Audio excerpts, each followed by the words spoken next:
Je vais ce matin vous parler un peu d'un aspect de Dieu, des attributs de Dieu que vous connaissez. Mais le fait de les connaître et de les comprendre, c'est autre chose. Je ne sais pas si vous connaissez, si vous regardez les films, que ce soit les films étrangers, les films américains, nous allons essayer un peu de voir. Mais il y a deux attributs de Dieu que je veux souligner pour vous ce matin. C'est la providence, sa providence et sa souveraineté. Et pour moi, ça peut résumer en cette phrase, en Dieu, pour Dieu, par Dieu. Pour comprendre ces attributs. C'est ainsi que je peux résumer la souveraineté et la providence de Dieu. En Dieu, pour Dieu, par Dieu. Et nous allons voir à travers la Bible ce que c'est la providence de Dieu. Nous vivons cette providence chaque jour, nous en bénéficions chaque jour. Mais à voir ça dans la Bible, à essayer de comprendre ce que le Saint-Esprit dit pour la providence de Dieu, la souveraineté, c'est autre chose. Nous allons essayer de voir ça ensemble. Mais avant, j'aimerais vous parler d'un personnage cinématographique, de film américain. Je ne sais pas si vous connaissez Priscilla Shirer. Si vous êtes habitué avec le film War Room, vous connaissez Priscilla Shirer. Elle est non seulement actrice, elle est aussi c'est une chrétienne, elle est évangéliste. Elle porte la parole de Dieu très, très, très souvent à Houston. Elle est écrivaine, aussi conférencière, elle porte beaucoup de messages partout. Et Priscilla Shirer. Priscilla Shirer, dans l'une des conférences qu'elle a accordées à une assemblée de dames, oui, elle a donné une conférence pour les dames, et quelque part à Houston. Elle a raconté l'histoire qu'elle était avec son fils, elle a 3 enfants. Elle a raconté qu'elle était avec le tout dernier, le plus petit, qui s'appelle Jude. Selon elle, elle l'a appelé Jude parce que c'était tout près de l'Apocalypse. Bon, pour dire que c'est le dernier enfant qu'elle aura, Jude. Elle a dit qu'elle était avec Jude dans un avion et Jude regardait dans le hublot et regardait l'aile de l'avion. Et Jude était tellement pensif en regardant l'aile de l'avion. Et sa mère qui était assise à son côté, elle a dit, « Maman, comment on a fait pour brancher cette partie-là dans l'avion? C'est un peu compliqué. » Puis Priscilla qui a regardé son fils n'avait pas la réponse pour donner à son fils. Et là, elle a dit à son fils, « Ah, tu sais, Jude, mon garçon, ton oncle Van travaille dans l'aviation. Ce serait bien de demander à ton oncle Van comment on a fait pour attacher l'aile ici dans l'avion, parce que je pense que ton oncle aurait la réponse idéale. » Et le petit garçon a regardé sa mère et a été assez ébahi. Et sa mère qui voyait son expression de visage, elle a dit, « Tu sais, quand tu seras grand, tu peux être tout ce que tu veux dans la vie. Tu peux être un grand ingénieur, médecin, chanteur, tout ce que tu peux être dans la vie. Et tu peux être aussi comme ton oncle Van aussi. Parce que ton oncle Van, tu peux être comme lui, tu peux être tout ce que tu veux dans la vie quand tu seras grand. » Et son garçon lui a regardé et a dit, « Maman, je ne veux pas être comme oncle Van. Je veux être comme toi quand je serai grand. » Imaginez le bonheur d'un parent qui entend son fils lui dire qu'il aimerait lui ressembler. Quel parent ne serait pas ébahi et content? Et Priscilla a dit qu'une fois Jude a dit ça, elle sentait qu'elle a fondu totalement. Il n'a pas eu tout ça le besoin qu'on y a là même. Et là, la question lui vient à l'esprit. Il a dit, « Mon chéri, mais tu fais comme maman, mais qu'est-ce que maman fait? » Elle ne s'attendait pas à la réponse que Jude allait lui donner. Et là, lui dit, « Regarde, maman, quand je serai grand, je veux faire comme toi. Je veux rien faire. Rien du tout. Rien du tout. Quand toi, tu ne fais rien. Rien du tout. » Ah là, ça c'est différent. Elle dit, là, je vois que le tempérament de Priscilla a changé. Elle dit, « Ah bon? Je ne fais rien? » Les vêtements que tu portes là, neufs, nettoyés, qu'est-ce qu'il les nettoie? Et la nourriture que tu manges, qu'est-ce qui te les donne?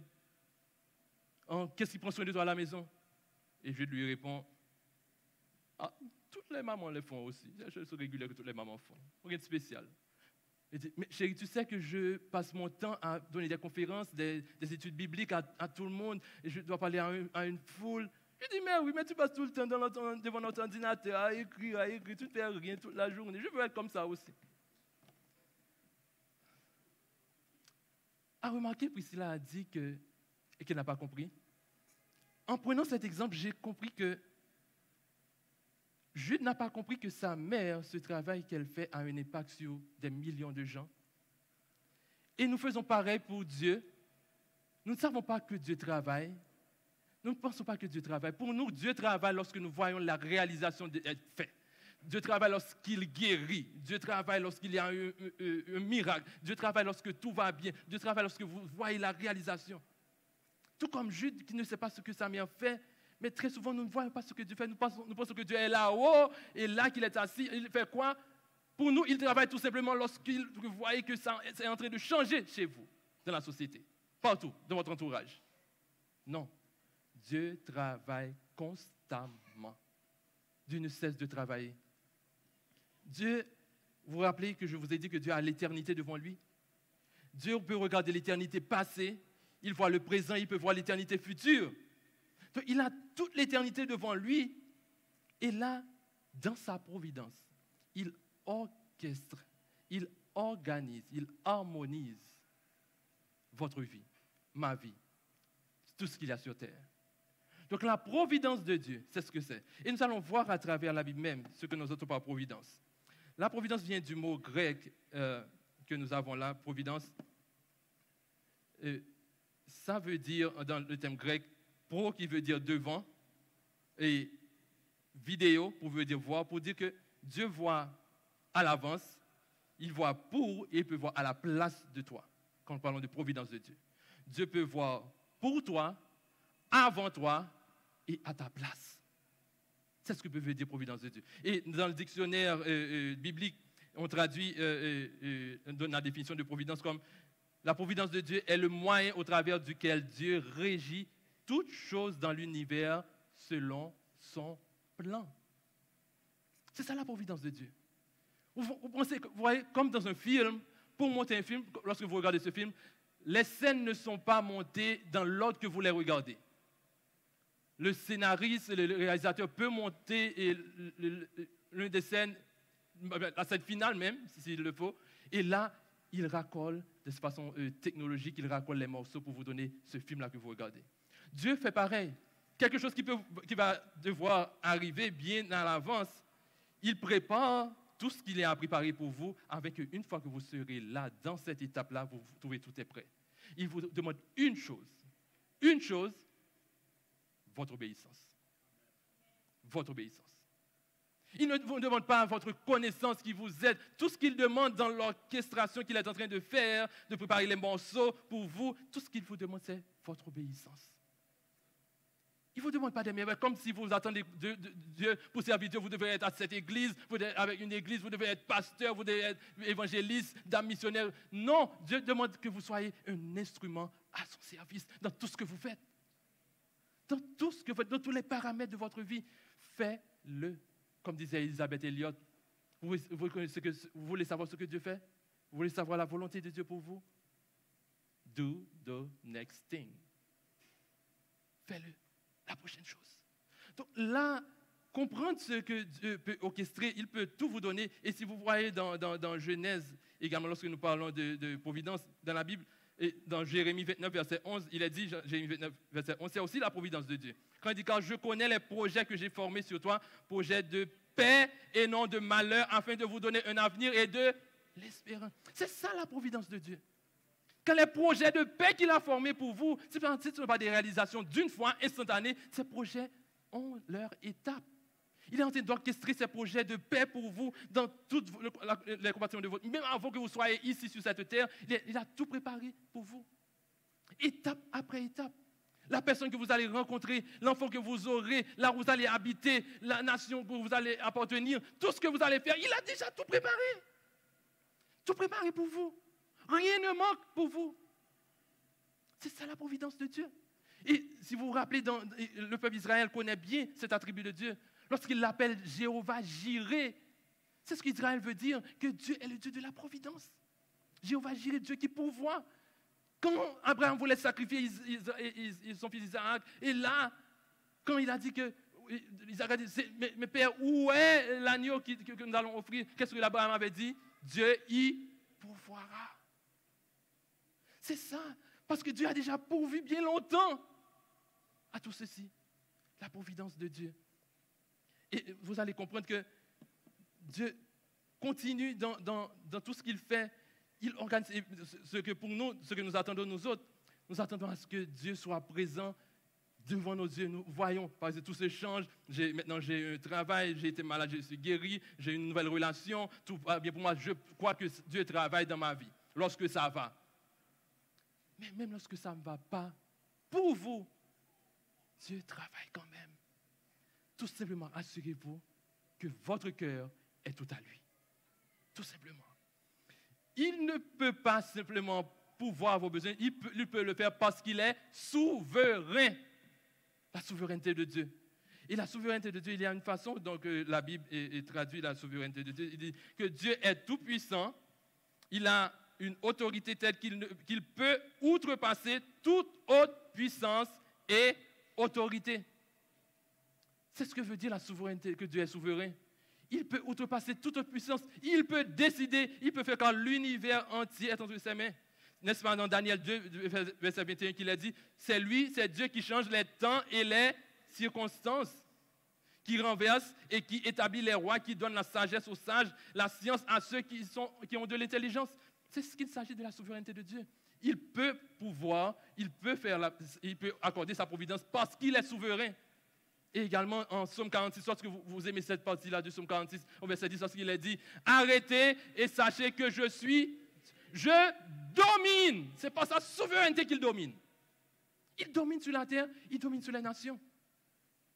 Oui, sa souveraineté, il peut donner ce que vous avez besoin parce qu'il est souverain. Et Job l'a bien compris lorsque Job a dit à Dieu, Job répondit à l'Éternel, il dit que « Je reconnais que tu peux tout, et que rien ne s'oppose à tes pensées. Sol Vléa l'a pas accompli quand même. Parce qu'il est Dieu, il est souverain. Et vous allez voir, dans toute la Bible, nous allons lire ça rapidement, toute la Bible parle de la souveraineté et de la providence de Dieu, de Genèse jusqu'à la fin. Et dans Genèse, nous voyons que Dieu est le souffle de la vie. En Exode, il est l'agneau immolé. En Lévitique, il est le grand prêtre. En Nombre, il est le feu qui montre le chemin. En Deutéronome, il est la promesse de l'héritage. En Josué, il est la victoire dans la bataille. En Juge, il est celui qui délivre de l'injustice. En Ruth, qui est-il? Il est celui qui donne le repos pour ceux qui sont fatigués. En Samuel, il est le vrai roi. En prophète, il est le prophète fidèle. Et en roi et chronique, il est le roi souverain. En Esdras, qui est-il? Il est le scribe fidèle, le prêtre qui proclame la liberté. En Néhémie, il est le grand bâtisseur. Continue en Esther, il est le Dieu défenseur de son peuple. En Job, il est l'Éternel rédempteur. En Somme, il est le chant du matin. En Proverbe, Dieu est le cri de la sagesse. En l'Ecclésiaste, il est Dieu, le sens de la vie. Cantique des cantiques, il est l'expression de celui qui est en amour. En Ésaïe, il est le prince de la paix. En Jérémie, il est Dieu, le réparateur d'Israël. En Ézéchiel, il est le gardien, le grand gardien, la voix toute puissante. En Osée, il est l'amoureux fidèle. En Joël, il est le Dieu bâtisseur. En Amos, il est le bras qui te soutient. En Abdias, Dieu est le juge du méchant. En Jonas, il est le grand missionnaire. En Michée, il est le Dieu de la promesse de paix. En Naoum, il est notre force et notre bouclier. En Habakkuk, il est le réconfort de notre foi. En Sophonie, il est le guerrier qui sauve. En Agé, il est celui qui restaure l'héritage perdu. En Zacharie, il est notre fontaine qui purifie. Et en Malachie, il est le soleil de justice. C'est ce qu'il y a une partie dans l'Ancien Testament. Et vous allez attendre. Vous allez attendre. Environ 400 ans. 400 ans, vous allez attendre pour voir dans le Nouveau Testament qu'il est dans Matthieu, Marc, Luc et Jean qu'il est Dieu, qui est le Messie même. Et en Actes, il est la force et la puissance de l'Église. En Romains, il est le Dieu de grâce. Et en Corinthiens, il est le Dieu qui a le pouvoir de l'amour. Il est la force dans nos faiblesses. En Galates, il est notre liberté sur laquelle nous appuyons. En Éphésiens, il est notre glorieux trésor. En Philippiens, il est la joie de notre vie. En Colossiens, il est la gloire en nous. En Thessaloniciens, il est le roi qui vient bientôt. En Timothée, Tite et Philémon, il est le pasteur fidèle, le fondement de la vérité. En Hébreu, il est le contrat éternel. En Jacques, il est le guérisseur qui donne la foi. En Pierre, 1 Pierre et 2 Pierre, il est notre berger. En 1, 2, 3 Jean, il est le Dieu, il est la source de notre communion, le vrai Dieu. En Jude, il est le protecteur de la chute. Et en Apocalypse, il est celui qui était, qui est et qui vient. C'est lui, l'alpha et l'oméga. C'est ce Dieu-là que nous servons. Qui est-il encore? Il pourvoit à chaque chose pour nous. Et aujourd'hui, ça c'est dans la Bible. Mais aujourd'hui encore, 3 juillet 2022, il est celui qui garde mes pas. Il est celui qui me sauve. Il est celui qui est à Delma. Il est celui qui est à Pétionville. Il est celui qui est en Haïti, qui domine sur toutes choses. C'est lui le Dieu. Pourquoi? Tout ce qu'il vous demande, c'est de lui faire confiance. Dieu ne se limite pas dans la Bible, à la dernière page de la Bible. Il est encore ce Dieu qui règne, qui domine sur toutes choses. Tout ce qu'il vous demande, c'est de croire en lui. Nous allons voir une histoire dans la Bible. Vous savez comme j'aime les histoires, pour mettre les histoires, pour coordonner mes histoires avec, avec le passage que nous regardons. Il y a quelqu'un dans la Bible que, à chaque fois qu'on cite son nom, c'est juste pour montrer une facette méchante, quelque chose de sa désobéissance, mais très souvent on ne voit pas un de ces côtés que je vais vous présenter là souvent. Mais vous allez voir cette histoire-là, la providence de Dieu, sa souveraineté dans la vie de cette personne. C'est une personne que vous regardez un petit peu mal, ok? C'est le roi Saül. Saül, ok? Regardez avec moi en 1 Samuel 9. Nous allons prendre quelques brins de versets. Nous n'allons pas lire tout le chapitre 9. Nous allons lire quelques brins de versets. Si vous êtes avec moi dans votre Bible, si vous nous regardez en direct, ce sera sans doute affiché sur l'écran. Sélectionnez les versets que je vais prendre avec vous. Mais je vais lire pour vous. Il est dit en 1 Samuel 9, il y avait un homme de Benjamin, nommé Kis, fils d'Abiel, fils de Tsetsuor, et de Bekorat, fils d'Apiach, fils de Benjamin. C'était un homme, comment? Fort et bien comprendre la description. Qu'est-ce qui était fort? Kis, le père de Saül. Au verset 2, il avait, en parlant de Kis, avait un fils nommé au nom de Saül, qui était comment? Jeune et beau. Plus beau qu'aucun des enfants d'Israël. Et les dépassant tous de la tête. Verset 3. Les ânesses de Kis, père de Saül, s'égarèrent. Et Kis dit à Saül, son fils, prends avec toi l'un des serviteurs. Lève-toi, va et cherche les ânesses. Nous allons lire le verset 15. Or, un jour, avant l'arrivée de Saül, l'Éternel avertit Samuel le prophète, en disant, verset 16, demain, à 7 heures, je t'enverrai un homme du pays de Benjamin, et tu loindras pour chef de mon peuple d'Israël. Il sauvera mon peuple de la main des Philistins. Car j'ai regardé mon peuple, parce que son cri est venu jusqu'à moi. Verset 17. Lorsque Samuel eut aperçu Saül, l'Éternel lui dit, voici l'homme dont je t'ai parlé. C'est lui qui régnera sur mon peuple, Verset 22. Samuel prit Saül et son serviteur, les fit entrer dans la salle et leur donna une place à la tête des conviés qui étaient environ 30 hommes. Verset 23. Samuel dit au cuisinier, c'est la portion que je t'ai donnée, en disant, mets-la à part. Verset 24. Le cuisinier donna l'épaule et ce qui l'entoure et la servit à Saül. Et Samuel dit, voici ce qui a été réservé. Mets-le devant toi et mange, car on l'a gardé pour toi lorsque j'ai convié le peuple. Ainsi, Saül mangea avec Samuel ce jour-là. Voici une histoire que, sans doute qui vous est familière, que je vais vous montrer la providence de Dieu dans la vie de Saül. À voir la description de Saül au verset 2. Qu'est-ce qu'il a dit au verset 2? Si vous lisez encore le verset 2. Il avait un fils du nom de Saül. Il était comment? Jeune et beau, plus beau qu'aucun des enfants d'Israël et les dépassant tous de la tête. J'imagine que le compte Instagram de Saül aurait des millions de followers. Right? Sans doute des followers féminins, sans doute. D'accord avec moi. Plus beau que tous les enfants d'Israël. Donc Saül était bien campé. Un petit peu semblable avec moi. OK? Donc, oui, un petit peu. Bon, j'ai dit Israël, pas dit en Haïti. Donc là, Saül, tout le monde a gardé Saül. Imagine les Saül, tout le monde a gardé Saül. Là, Saül, on dit qu'il était le plus beau que tous les enfants d'Israël. C'est étonnant que le verset 2 n'a pas de transition au verset 3. Ce qui va connecter Saül à sa destinée n'est pas le verset 2, mais le verset 3. Car son père va lui demander d'aller chercher les ânesses qui sont perdues. Et c'est par son obéissance qu'il va rencontrer Samuel. Pas parce qu'il était beau qu'il a rencontré Samuel, pas parce qu'il était plus beau qu'en Israël, mais parce qu'il a obéi à son père. C'est ce qui va permettre de rencontrer sa destinée, de voir que Samuel était là, préparé pour lui, pour le rencontrer.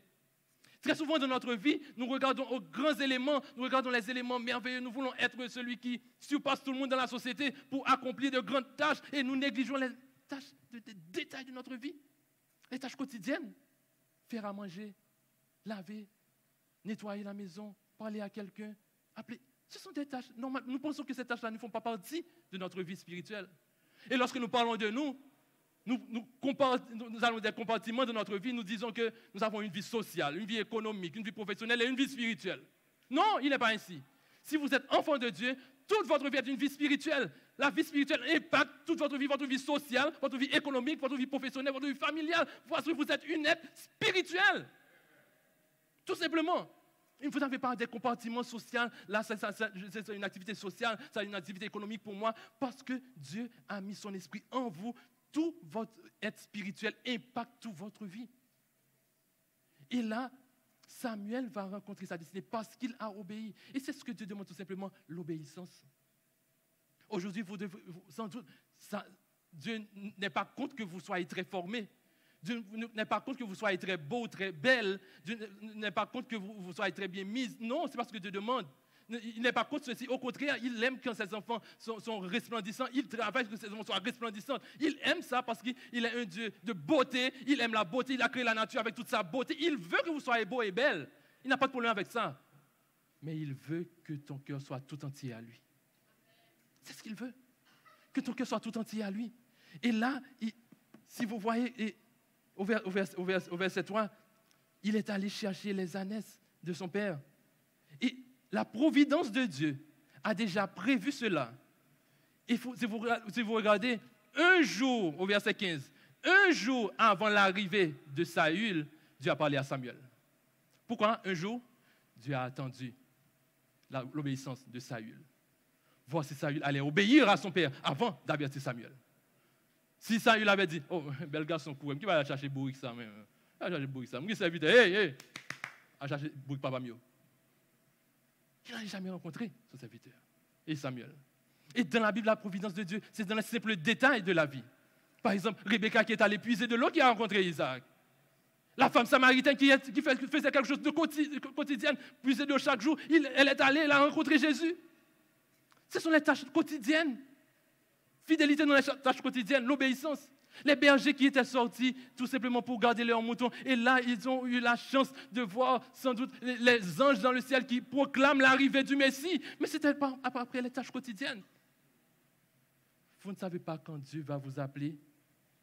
Dieu veut vous rencontrer dans les tâches quotidiennes de la vie. Lorsque vous vous réveillez, ce que vous faites à la maison, parler à quelqu'un, aller travailler, ce que vous faites dans votre bureau, à l'école, là où vous êtes. Ce sont ces tâches quotidiennes que Dieu attend de vous, mais que vous les faites avec amour, avec passion, tout à lui, dans l'honnêteté. C'est ce qu'il attend de vous. Et là, Samuel est allé accompagner son serviteur et pour chercher les ânesses. Et là, si vous regardez ce qui est dit dans le verset 16, il a dit, Dieu lui a donné la description. Demain à 7h, je t'enverrai un homme. Il ne m'a même pas dit et toutes les descriptions qu'il était beau. Est-ce que Dieu a dit que c'était un homme beau? C'était un homme grand? Non. Je t'enverrai un homme de Benjamin. Parce que là, pourquoi souligner un homme de Benjamin? La tribu de Benjamin était la plus petite tribu en Israël. On a choisi Samuel parmi la plus petite tribu en Israël. Et vous allez voir un peu plus loin qu'est-ce que Samuel a dit Saül a dit à Samuel. Et là, il a dit que préparez tout pour lui. Et au verset 16, il a dit qu'est-ce que le message? Il sauvera mon peuple de la main des Philistins, car j'ai regardé mon peuple et j'ai entendu le cri de mon peuple. Dans la providence, dans la souveraineté, Dieu prépare la liberté de son peuple. Dieu prépare la délivrance de son peuple, car il entend les cris de ses enfants. Est-ce que nous crions assez à l'Éternel? Tout le monde a chanté, a prié. Bon Dieu, tant de cris, petit qui a prié. Qui papa, qui maman, qui papa sensible, à petit qui a crié. Et là, il est en train de préparer tout pour nous. Nous disons, quand est-ce que nous allons être délivrés? Il a déjà préparé la sortie pour nous, la délivrance est là. Tout simplement, nous voulons acheminer étape après étape selon la bonté, l'amour que nous avons dans le cœur pour lui. Quand il a déjà préparé la sortie pour nous, il attend tout simplement notre obéissance. Il a tout préparé pour Samuel. Lorsque Samuel, en verset 17, Samuel eut aperçu Saül, l'Éternel lui dit, voici l'homme. Voici l'homme. Aujourd'hui, je ne sais pas ce que vous recherchez. Dieu a déjà mis ton nom dans le cahier, dans le registre de ce que vous cherchez. Dieu a déjà donné ton nom, c'est déjà inscrit. Un employeur qui cherche exactement une personne comme toi. Un homme qui cherche une femme comme toi. Une femme qui cherche un homme comme toi. Dieu prépare. Si tu penses que le temps passe, je n'ai rien vu. Parce que Dieu est en train de préparer la personne et de te préparer également. Ça ne va pas être fait avant que le temps soit fixé. Mais le temps soit fixé selon la préparation de ton cœur. Et là, il a tout préparé pour lui. Il a dit, voici l'homme. Parce que je veux délivrer mon peuple. Il a tout pris. Et regardez l'orchestration des événements. Les ânesses qui étaient là, c'était une famille bien assez... pas riche, mais quand même, il y avait de grandes ressources. Il y avait beaucoup d'ânesses et de serviteurs. À voir les éléments, on comprend que la famille de Saül était une famille pas riche, mais une famille assez aisée. Regardez les événements. Les ânesses qui se sont égarées. J'aime bien que la Bible n'a pas dit pourquoi les ânesses se sont égarées. Parce que ça allait créer toute une distraction pour savoir qui. Et c'était à cause de la négligence de qui les ânesses se sont égarées. Est-ce que c'est la négligence d'un serviteur, des serviteurs, de Saül lui-même, de son père? La discussion n'est pas là. Dieu a orchestré d'une façon que les ânesses soient parties. Et là, il n'y a pas eu de discussion. Parce que souvent, nous allons nous attarder sur les négligences. C'est la faute de qui? C'est la faute de qui? C'est la faute de mon mari, c'est la faute de ma femme, c'est la faute de mes enfants, c'est la faute de la société, c'est la faute de ce collègue de travail. Oh, oui, ce collègue de travail. Souvent, qu'à performer, c'est à cause de collègue de travail, ça. Parce que soudé qu'à fond jaune pour le pas là, encore, t'as fait le pas là. Superviseur, ça là. Ou par exemple, c'est lui qu'il ne faut pas pour promotion. Parce que là, parce que pour la logique humaine, où tu as l'élément ça là, venu avant, parce que tu as aimé aller. Dans notre logique humaine, nous orchestrons nos événements selon nous-mêmes. Parce qu'un vient avant deux, c'est selon quoi ça nous voulait, selon nous-mêmes. On raconte cette histoire d'une église contre très loin aux États-Unis qui avait une grande soirée de croisade évangélique, une semaine d'évangélisation. Et à la fin, on a invité un grand pasteur évangéliste pour donner le sermon final dans cette conférence. Mais le pasteur concerné devrait sortir d'une autre région des États-Unis, et très connue du pays. Et l'Église a payé le ticket pour ce pasteur. Le pasteur, en laissant sa maison pour aller à l'aéroport pour se rendre, et là l'Église est en train de donner la conférence et l'évangélisation, sur la route, il y a eu un grand bouchon, un grand blocus et trafic. Et là, il est en train de se questionner, est-ce qu'il aura le temps d'arriver à l'aéroport? Et là, il a attendu, l'heure est en train de passer, il y a eu un accident sur la route. Il a avancé un petit peu, mais selon le timing, il a remarqué quand même qu'il allait rater le vol. Il a vite fait pour appeler l'église pour dire à l'église, OK, il se peut que je ne sois pas dans ce vol, le vol que je vous avais dit, mais préparez-vous que si je sois dans l'autre vol pour que vous soyez à l'aéroport. C'est ce qui est fait. L'église est prête. Avancé. Finalement, le pasteur est tellement connu de la ville là où il était, il a trouvé la police qui lui a accompagné pour déblayer la route pour aller plus vite à l'aéroport. Et bizarrement, la voiture de la police a eu un flat tire. Okay? Les pneus sont éclatés. Il n'a pas pu se rendre à l'aéroport. Et une fois à l'aéroport, finalement, après des heures, il a raté son vol et il a voulu prendre un autre vol. Il n'y a pas eu de place sur l'autre vol. Et l'église est en prière. Très souvent, nous pensons, nous autres, nous disons, ça c'est Satan qui travaille. Si bon Dieu va lui faire pour ça, c'est Satan qui travaille. L'église en prière, parce que Satan attaque l'église. Satan attaque l'église. L'église tombe en prière. L'église beaucoup réunie, mais l'église a prié. Et le pasteur qui voulait prendre un autre, vous dit, quel est le vol que je dois prendre pour faire escalade quelque part, je dois me rendre à cette conférence. Et finalement, le comité de l'église s'est réuni, toute l'église est en prière. Et il n'y avait rien à faire, le pasteur doit annuler. Il y avait une dame qui priait également, et qui dit, finalement, nous devons trouver un prédicateur pour remplacer le pasteur. Mais je connais un de nos membres, c'est un des prédicateurs, il n'est pas un grand prédicateur, mais il est dans la ville, il a suivi la semaine de conférence. Qu'est-ce que vous pensez si nous lui demandons de prêcher à la place de ce pasteur? Et tout le comité, dans leur sagesse, a accepté d'appeler ce monsieur-là pour prêcher. Et ce monsieur, dans son étonnement, priait pour le sujet final de cette conférence, quand il a médité, il a pensé que c'est ce message-là qui devait être le message final de la conférence. Et là, on lui a offert la possibilité de prêcher pour la dernière soirée. Et l'histoire nous dit que cet homme a prêché, 800 personnes sont venues à la conversion ce soir-là. 800 personnes sont venues à la conversion ce soir-là. Pas quand il dit l'autre pasteur a fait, je ne sais pas. Mais Dieu a voulu que ce message soit prêché ce jour-là. Et vous allez penser que Dieu a orchestré ce vol, vous a empêché ce vol-là, il bloque la rue, et vous c'est malin qui travaille, c'est le diable qui travaille. On va qu'on l'on blocus, combien de malheur bon Dieu pas nous l'on blocus. Quel est le pour orchestrer pour pas qu'on est. On va qu'on s'allie, on plein Seigneur, quand il malin, ça malin à faire, mais Dieu, tu es son enfant, il orchestre la vie comme il veut. Tu devrais cette maladie-là qui te prend, oh Seigneur, il met au coucher même parce que puis devant, puis mal pour. Parce qu'il est souverain, il décide de ta vie comme il veut. Ce n'est pas à toi de décider. Il a dit, c'est ce qu'il nous a dit que toute chose concourt au bien de ceux qui aiment Dieu, tout. Pas d'exception, hein? Pas d'exception, tout. Même le malheur. Parce qu'il peut transformer ce malheur-là en louange pour lui, en témoignage de son nom. Vous pensez que ce qui nous arrive là, maintenant, dans ce pays, vous pensez que ça ne va pas tourner à la grandeur de Dieu? Attendez pour voir. Attendez pour voir. Jusqu'à présent, Rwanda est pris comme exemple de pays qui a donné ce pays à Dieu. Parce que là où ils étaient avant, ce génocide, c'était tellement terrible, mais la façon dont ils se sont relevés à Dieu, là, c'est un témoignage de la grandeur de Dieu. Toute une nation à Dieu. Vous pensez que ce petit problème là dans ce problème-là? Il dit vrai. Mais bon Dieu, voulez où utiliser-les pour louer non. Il sent sa providence, il orchestre notre vie. Il orchestre chaque chapitre de notre vie. Rien ne manque à nous. C'est ce qu'il dit dans la Bible. Et là, non seulement qu'il est souverain, il y a quelque chose que je veux souligner pour vous. Dieu est en train de nous dire que, regardez notre vie, regardez ce qui se passe autour de nous. Il y a une phrase que j'ai soulignée personnellement en pensant à ce message. C'est une écrit. T'as écrit. Pas mon faire photo, le monde soit fait avec lui. Mais pense avec lui bien. Il m'a répété sous la caille, écrit sur l'écran, écrit ensemble. Ce que Dieu te réserve est de loin beaucoup plus grand que ce que tu cherches. Qui soit chercher? Je ne sais pas. Mais quand tu vas chercher, de loin incomparable à ce que Dieu te réserve. Dieu ne te demande pas de ne pas le chercher. Oh oui, parce que c'est dans les compartiments de ce qu'il veut pour toi.